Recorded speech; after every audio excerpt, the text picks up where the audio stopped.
Hello to those who watch us for the first time with you, Iman. I talk about everything that is mysterious and strange on the globe. Bring your favorite drink. Let's get started.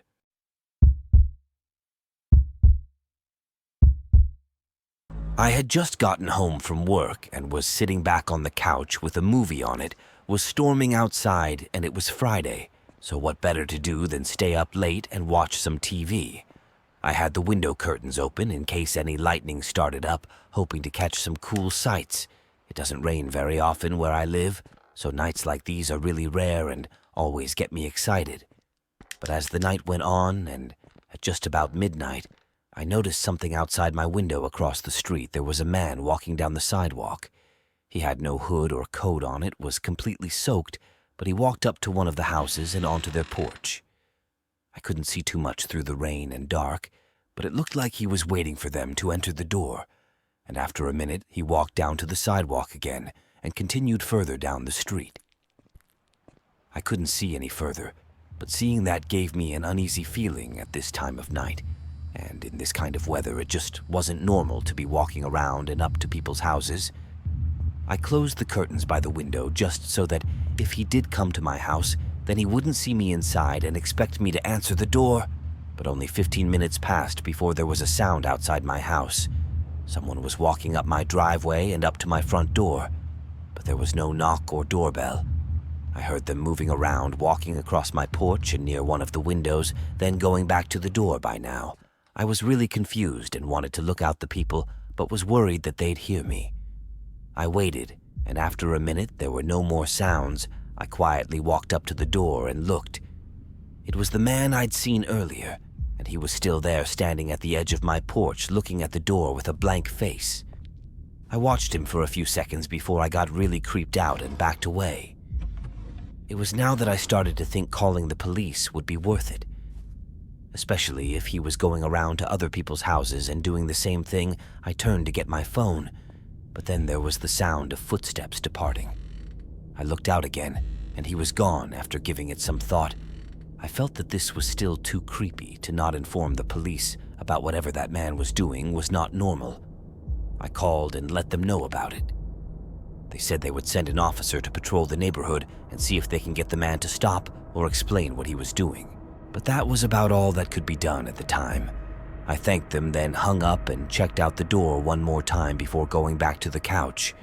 The whole thing had really worn me out, though, taking away the relaxing night and just making me exhausted. I shut everything off and went upstairs to get in bed. But as I got in and turned off the lights, a thump sounded from downstairs. I sat up, and then it came again. It was loud, like someone smashing something against the wall. I got up and ran to the top of the stairs, and now hearing it for the third time, I realized it was at the front door. Someone was hitting something against it, like they were trying to forcefully break it down. I walked down a few steps and looked over, seeing the door violently shake every time they hit it. It looked like they were just a few hits away from breaking it down now. Absolutely terrified, I locked myself in the bedroom and called the police again. The operator said that an officer was in the neighborhood and would be here in just a minute.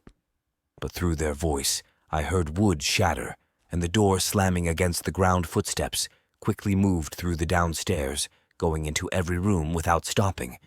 Then they began moving up the stairs, but were cut off by the officer pulling in and running up to the house. The intruder immediately stopped and ran for the back door as the officer came in and yelled at him, and apparently they had trouble getting the back door open. In the heat of the moment, so the officer was able to get him down and into the car. The man, who looked like a psycho up close, refused to say anything, like not even a single word before they drove him off. His intentions were clear, though. He was carrying a heavy hammer and had a bunch of zip ties in his pocket. That doesn't exactly sound like a coincidence, considering what he was doing. Why he chose to go for my house isn't clear, though, but what likely saved me was calling the police that first time. If I hadn't, the officer wouldn't have been in the neighborhood so close by, and likely would have gotten here too late for me to have ever been seen again.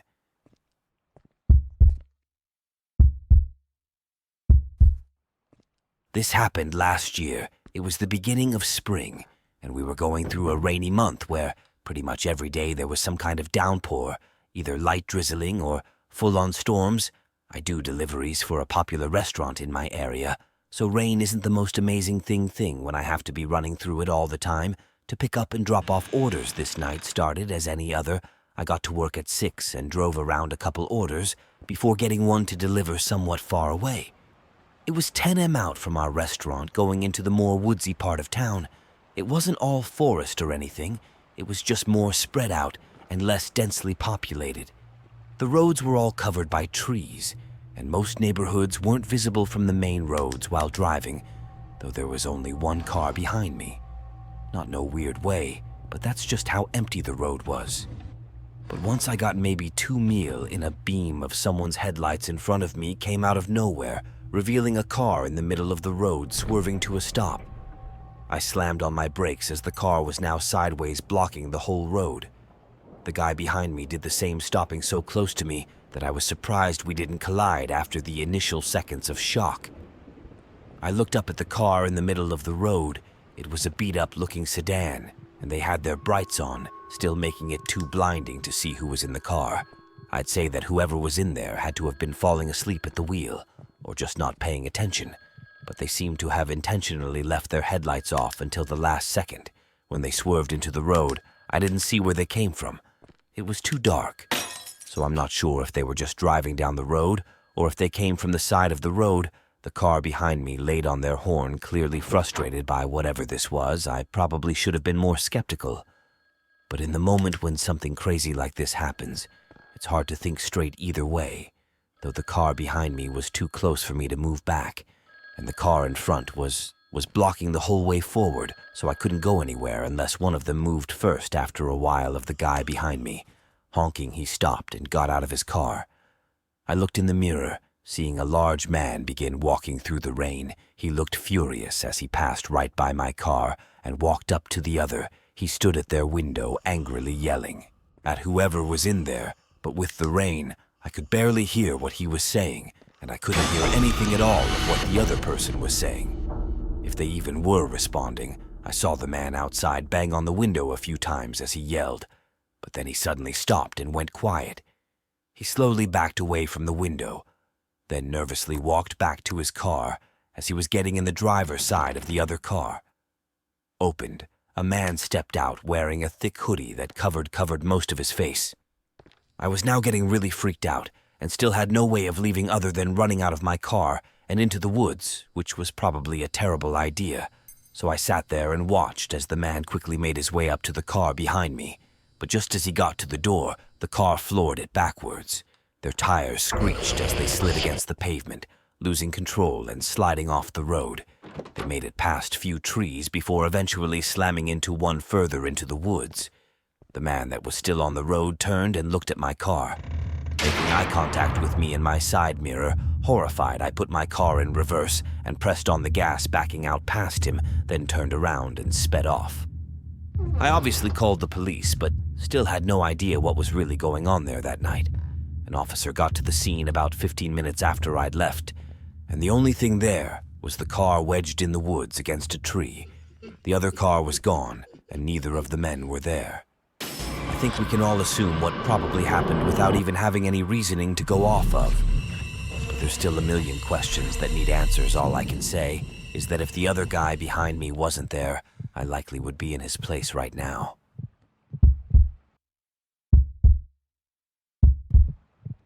I work as a mechanic for a car shop in my town.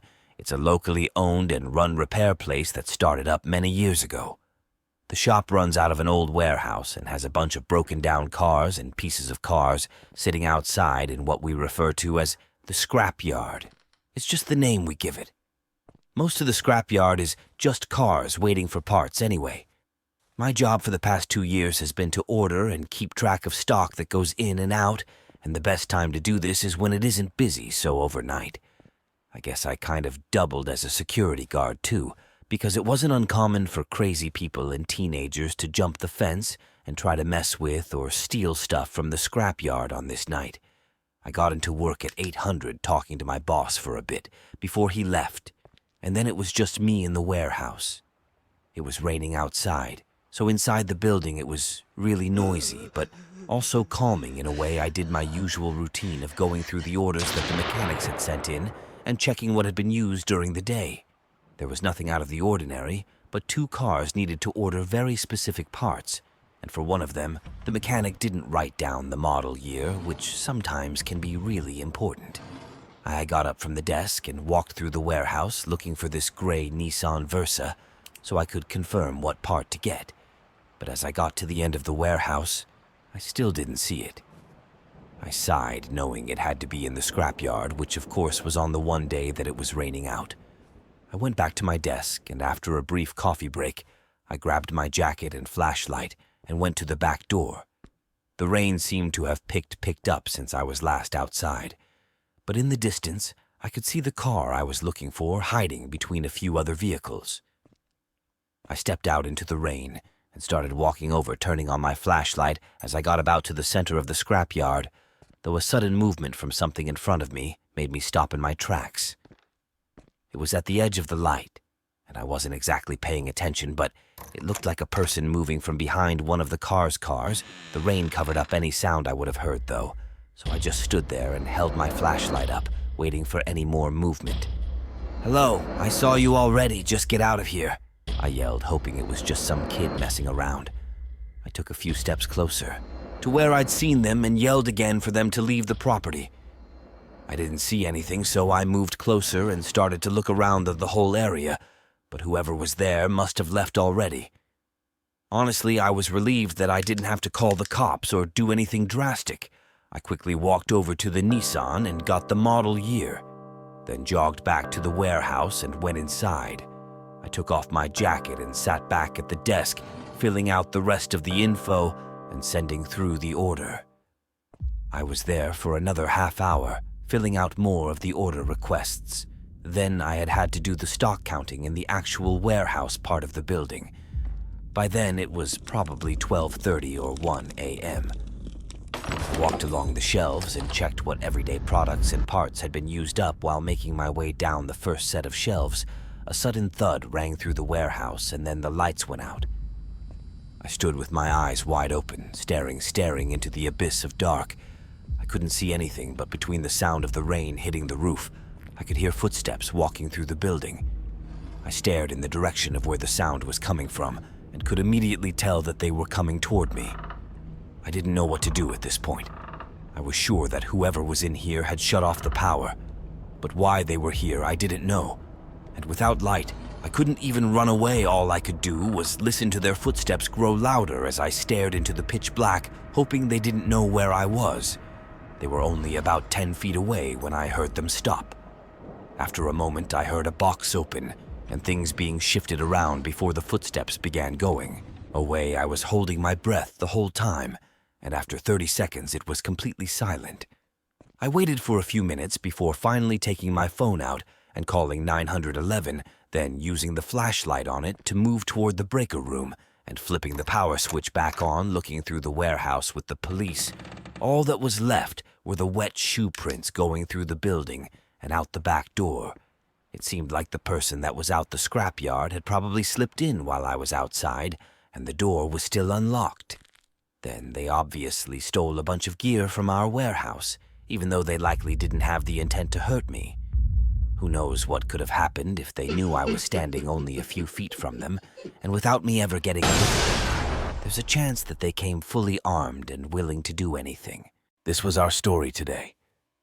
Do not forget to subscribe to the channel and activate the bell button to receive all new updates and like the video. Goodbye.